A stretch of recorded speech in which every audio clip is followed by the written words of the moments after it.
দুইজন ছেলে প্রশান্ত মহাসাগরের মধ্যে মাছ ধরতে যায়। তারপর তারা সমুদ্রের মধ্যে হারিয়ে যায় এবং তারা সমুদ্রের মধ্যে আটকে থাকে 439 দিন ধরে। পরবর্তীকালে ওই দুইজন থেকে শুধুমাত্র একজনই ফিরে আসে। সবাই দাবি করতে থাকে সে নাকি সমুদ্রের মধ্যে বেঁচে থাকার জন্য অন্য আরেকজনকে মেরে খেয়ে ফেলেছে। তাহলে সেখানে অন্য আরেকজনের সাথে কি হয়েছিল? এটা একটা সত্য ঘটনা।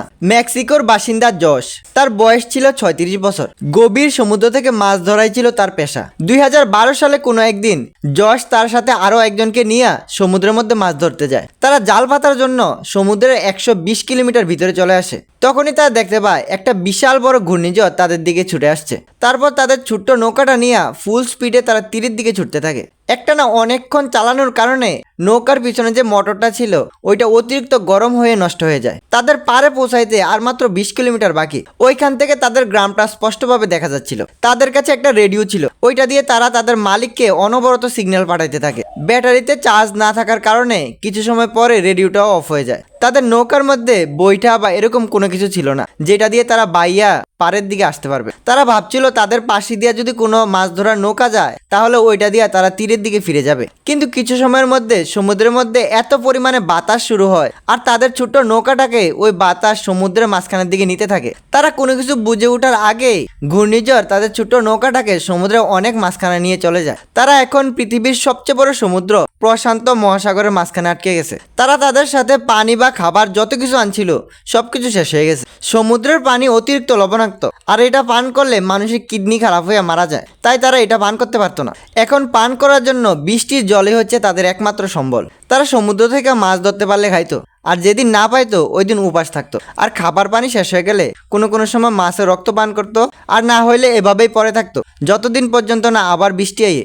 দীর্ঘ 3-4 মাস এভাবে সংগ্রাম করার পরে বাঁচার কোনো রাস্তা না দেখা জোশের সাথে যে ছেলেটা ছিল সে আত্মহত্যা করে মারা যায়। এই বিশাল বড় মহাসাগরে জোশ এখন পুরাপুরি একা হয়ে পড়ে। দীর্ঘ 6-7 মাস এভাবে কাটার পরে একদিন সে একটা বিশাল বড় মালবাহী জাহাজ দেখতে পায়। সে ওইটাকে হাত নাড়ায় নেড়ে চিল্লে চিল্লে ডাকতে থাকে, কিন্তু কেউ শুনতে পায় না, কারণ ওইটা তার থেকে অনেক দূরে ছিল।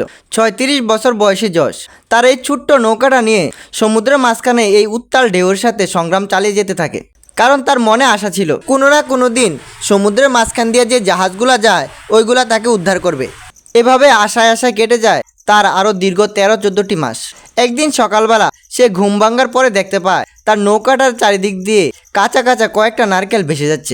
আর তখনই সে বুঝে যায় সে মাটির অনেক কাছে আছে, কারণ নারকেল গাছগুলা তার থেকে বেশি দূরে না।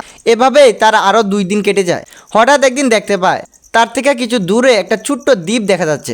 এবার বাতাস তার নৌকাটাকে ওই দ্বীপের দিকে নিয়ে যায়।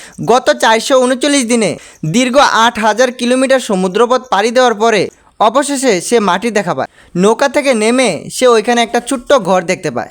কিছুক্ষণ ডাকার পরে ওইখানে ঘর থেকে একটা লোক বের হয়, কিন্তু সে জশের কোনো ভাষাই বুঝতে পারছিল না, কারণ ওইটা ছিল অন্য আরেকটা দেশ।